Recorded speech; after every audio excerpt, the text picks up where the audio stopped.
A blizzard swept across the Colorado mountains, like it was ready to swallow everything whole. Elias Ward sat by the fire holding a cup of cold coffee, when he suddenly jumped at the sound of knocking. 3 knocks, soft and shaky.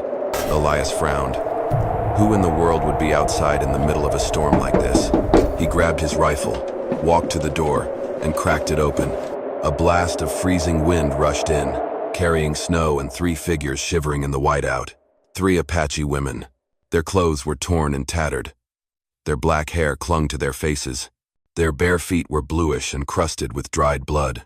Their faces were hollow, eyes wide with fear and exhaustion. The oldest one, tall and sturdy, stood as straight as she could, her voice rough and raspy. "Please, let us come into your house to get warm. We have not eaten in days. Everyone has turned us away and abandoned us." Elias stood frozen. The firelight flickered across his face, a face that had known loss, and now stared straight into someone else's misery. Part of him wanted to shut the door, to stay alone in the solitude he knew so well. But then he saw the eyes of the youngest girl wild, terrified, and starving, and his hand trembled. He opened the door wider and stepped aside. "Come in." The 3 figures stumbled in. When the door shut behind them, the howling storm seemed to be locked outside, and inside the cabin, all that remained was the shaky breath of souls trying to cling to their last bit of warmth in a merciless winter. The fire in the stove crackled back to life, pushing away some of the cold that had been gnawing at the wooden cabin. Elias tossed in a large log. The flames caught quickly, casting a warm golden glow on the pale, dirt-smeared faces of the 3 Apache women. The oldest one, whose name Elias would later learn was Sila, sat closest to the stove. She removed her wet blanket and gently helped her younger sisters settle in. The middle one, Nara, was trembling all over, her lips dark purple. The youngest, Taya, was so small and frail that every breath she took sounded like a sigh from the edge of death. Elias poured hot water and set down an old iron pot in front of them. Inside, he stirred what little he had left, some stewed beans and broken bits of cornbread. It was the same meal he had been stretching for himself all winter. The 3 women stared at it, as if they could not believe it was real. Sila whispered something in Apache. When Elias nodded, they began to eat quickly, with shaking hands, as if afraid the food might vanish before it reached their lips. He sat across from them in silence, holding his cup of coffee, watching. It had been a long time since this cabin felt alive. No longer just the wind, now there were breaths, the clink of spoons against the pot, and the soft hiss of the fire.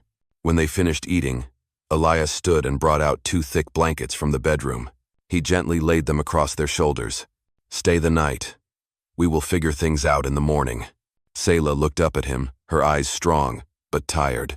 "We will leave early. We do not want to bother you, but thank you for not closing the door." Elias said nothing. He had just noticed the dark bruises on her wrists as she pushed her sister's hair back. "Rope burns." He stood still, realizing they had not only been starving, they had been abused. As Taya drifted to sleep beside the stove, Nara spoke in a choked voice. "Our tribe cast us out. They said my sister brings bad luck. When the soldiers came, many people died, and they blamed us." Elias stayed silent.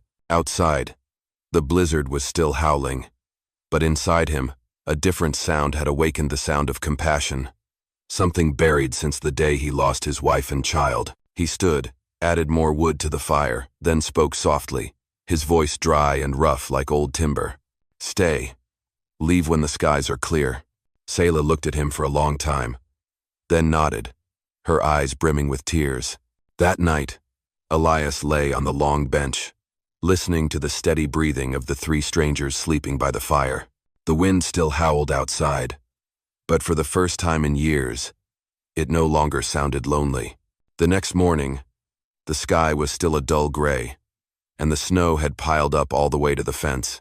Elias opened the door, and a blast of cold air hit him, making him pull his collar tight around his neck. He had planned to wake the 3 strangers and send them on their way before the blizzard returned. The small cabin did not have enough food for 4 people, and Elias was not used to having anyone else in his world. But as he approached the stove, Elias froze. The youngest, Taya, was curled up on the floor, her body trembling violently. Her face was flushed red, and her breathing came in short, shallow gasps. Elias gently touched her forehead. It was burning hot. "She has a fever," he said softly, looking over at Sila. The eldest sister looked up, her eyes filled with both fear and desperation. "Please, let us stay a few more days, just until my sister gets better." Elias looked at the three faces in front of him, starving, exhausted, but still holding on to their dignity. He let out a long sigh and set his rifle down. "All right, but you will have to help me out." From that day on, the once silent cabin began to echo with footsteps, soft laughter, and the presence of life. Nara, the middle sister, took over the cooking, even with nothing more than dried beans, a little cornmeal, and spring water. She managed to make meals that smelled of wood smoke, and made Elias enjoy eating again for the first time in years. Sila helped him outside chopping firewood, fixing up the horse stall. Her hands were rough but steady, every swing of the axe firm and confident, like someone who had spent her life in the wilderness. Elias was quietly surprised to see a woman handle hard labor as well as he did. Taya remained feverish, and Nara stayed by her side, tucking her in and helping her drink water. Elias kept a pot of warm water by the bed, and every time she coughed, he would get up and add more wood to the fire. As the day faded, the three sisters sat by the stove. Nara gently taught Taya a quiet Apache song, while Elias sat sharpening his knife, silently listening. The singing was faint but sweet, blending with the howling wind outside, creating a sound the cabin had never known before, the sound of life. When night came, Sela tucked blankets around her sisters, then turned to Elias and spoke softly. "We will leave when the storm clears. I promise." Elias replied simply, "No need to rush, just get better." The firelight danced across their faces, three women who had once been cast out, now sheltered in the home of a lonely man. And in that quiet exchange of glances, something began to change slowly, but deeply. Outside, the wind howled through the cracks in the door, rising in long wails like the cries of a pack of wolves. Inside the small cabin, firelight danced across the wooden walls, illuminating the faces of 4 people sitting in a circle around the stove. It had been 3 days since Taya's fever broke. No longer gripped by fear, she leaned against Nara's shoulder, a faint smile on her lips as she listened to the crackle of burning wood. Elias sat nearby, slowly sharpening a small knife. No one spoke. But the silence was no longer heavy, it was peaceful. It was Sila who broke that silence. "We used to live south of the mountains," she said, her voice raspy, her eyes fixed on the fire. "My tribe was caught between settlers and soldiers. One night, they came, burned everything. My parents were shot. They did not make it out in time." Her eyes shimmered with tears. She paused, taking a deep breath, her voice catching in her throat. "They said I was cursed, that I should not have survived. We were cast out of the camp. Since then, we just kept walking, eating roots, sleeping in the snow." Nara lowered her head, and Taya gripped her sister's hand. Elias set the knife down and looked at her. The firelight reflected in his gray eyes a gaze deep and heavy with memory. "I understand," he said softly. "I lost everything too. It was the sickness. My 2 little ones died in a single week. And my wife, she could not bear it. She followed them soon after." No one spoke again, only the wind outside and the quiet pop of the fire. But in that silence, something shifted understanding. Nara placed her hand on the pot of beans, stirring gently, her voice calm. "We did not think there was anyone left out there who knew what that felt like." Elias looked at her and nodded. "There are too many people in the world who think pain makes you weak. But in truth, only those who survive it know what real strength is." Those words made Sila lift her head. The firelight caught the depth of her dark eyes, and in that moment, she saw something she had not felt in a long time: trust. They sat like that through the night. No more stories, no need for comfort. But when Sila looked across at Elias, between 2 people the world had once cast aside, something invisible had formed in the quiet, a bond. "I am truly grateful for your presence here.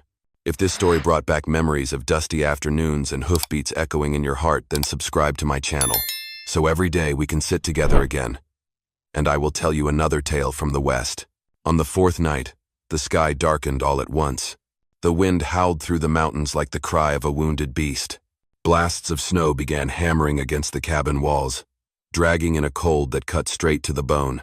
Elias looked up from his work table. The fire in the stove flickered weakly, a sure sign that a real storm was coming. He stood up, threw on a heavy coat, and called out sharply, "Sila, help me brace the door.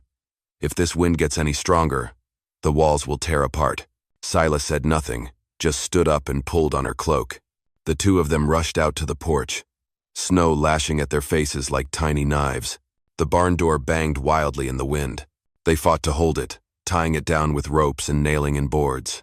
The wind was so fierce, every step took their full strength. Nara and Taya ran out from inside, trying to shield a flickering oil lamp. The dim yellow light shook in the storm as snow clung to their hair and their breath turned to smoke. "Over here! Hurry!" Elias shouted. A thunderous crack.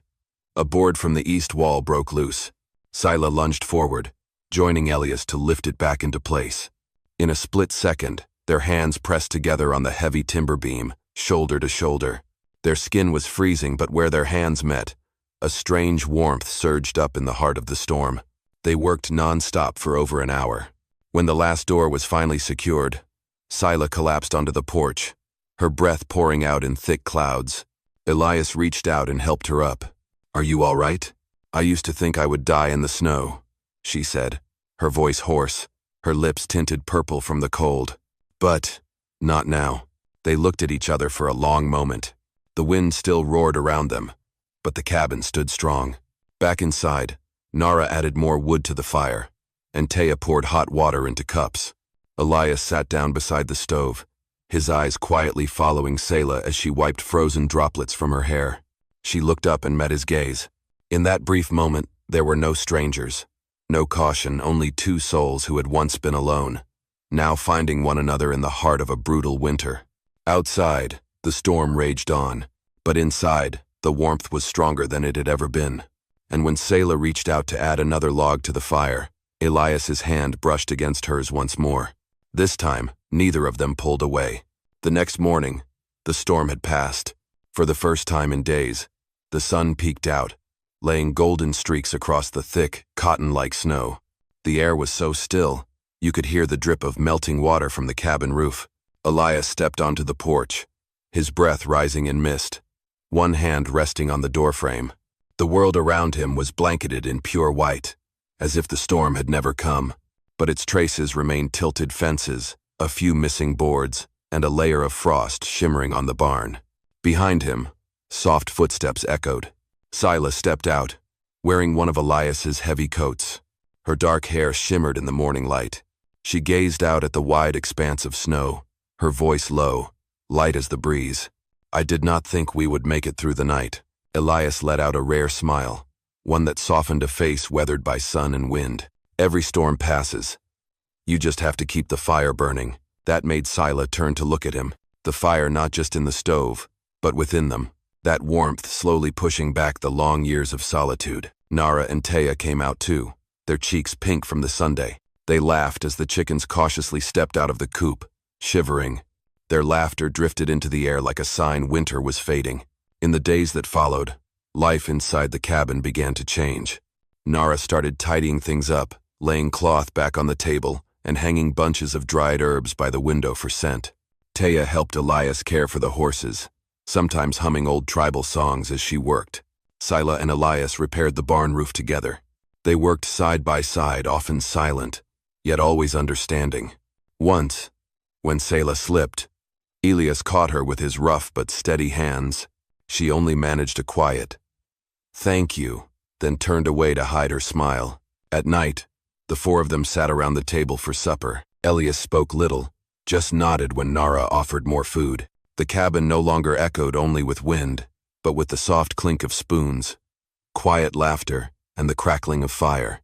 One evening, after Taya had fallen asleep in a chair, Sela stayed by the fire, watching the flames. "We used to believe there was no place left for us in this world," Elias answered, his voice low. "There is. You just have to walk through a lot of cold to find it." Outside, the snow was melting slowly, and inside that small wooden cabin in the forest, something had started to grow peaceful, simple, and so real that even the wind seemed to pause and listen. The snow slowly melted, revealing patches of damp brown earth and a small stream trickling through the field. The early spring air carried the scent of fresh grass and the quiet promise of hope. Elias and the three sisters began rebuilding the farm. Sila and Elias chopped wood and added a small room to the side of the cabin, a silent sign that they were no longer just guests. Nara planted beans in the freshly turned soil, and Taya watered the garden and tended to the scraggly chickens that had made it through the winter. Laughter, the clucking of hens, the rhythmic sound of hammering all blended together, bringing life back to the land. But then, one early morning, just as the sun crested the horizon, the sound of hooves echoed from a distance. Elias looked up. Sunlight glinted off the wooden fence as 5 riders approached. At the front was the mayor of Pine Creek, along with several townsfolk. Their faces were hard as iron. The mayor pulled his horse to a stop at the gate, casting a cold, contemptuous glance toward the 3 Apache women standing near the garden bed. "Ward," he called out, loud and sharp. "We heard you have been harboring savages on your land. There is no place for them here. They need to leave. Now." The air froze. Nara stepped back, and Taya grabbed her sister's hand. Sila stood tall, fire in her eyes, but silent. Elias stepped forward and placed his weathered hand on the fence. His voice was calm, low, and clear. "They are not strangers. They are my family." A ripple of whispers stirred among the riders. The mayor scowled. "Family? Have you lost your mind? They are Apache." Elias did not flinch. "I know, but they saved this farm from the cold. They work. They bring warmth. If someone has to leave, then I leave with them." The group stiffened. No one had expected the lone rancher to stand up against the town's decree. Selah looked at him, surprised, and in her eyes, something deeper began to take root. Complete trust. The mayor cleared his throat and spoke slowly. "If you want to keep them, fine. But Pine Creek does not feed idlers. Make the land live again. Plant, raise livestock, harvest something, one season.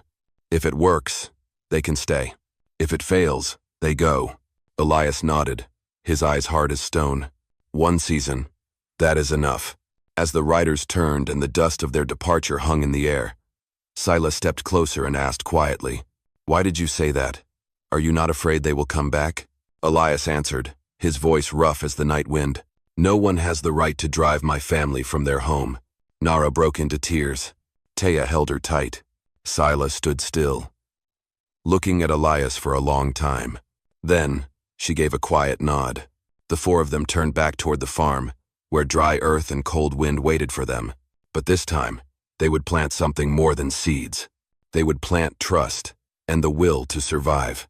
That April, Pine Creek had never seen a spring so full of hope. Warm winds swept down from the mountains, carrying the scent of fresh soil, wet wood, and the scattered laughter from a small farm where 4 people were turning ruin into life. Elias rose before the morning mist cleared, calloused hands gripping the hoe. He and Sila worked tirelessly, digging irrigation trenches, setting fence posts for the cattle, and sealing every leak in the barn roof. Each hammer strike, each drop of sweat, felt like a vow to breathe life back into the land that once stood silent. Sila, in an old patched leather dress, moved like a warrior. She hauled water, carried straw, her sun-tanned shoulders flexing under the sky. When Elias tried to help, she just smiled. "I used to climb mountains to hunt. This is easier."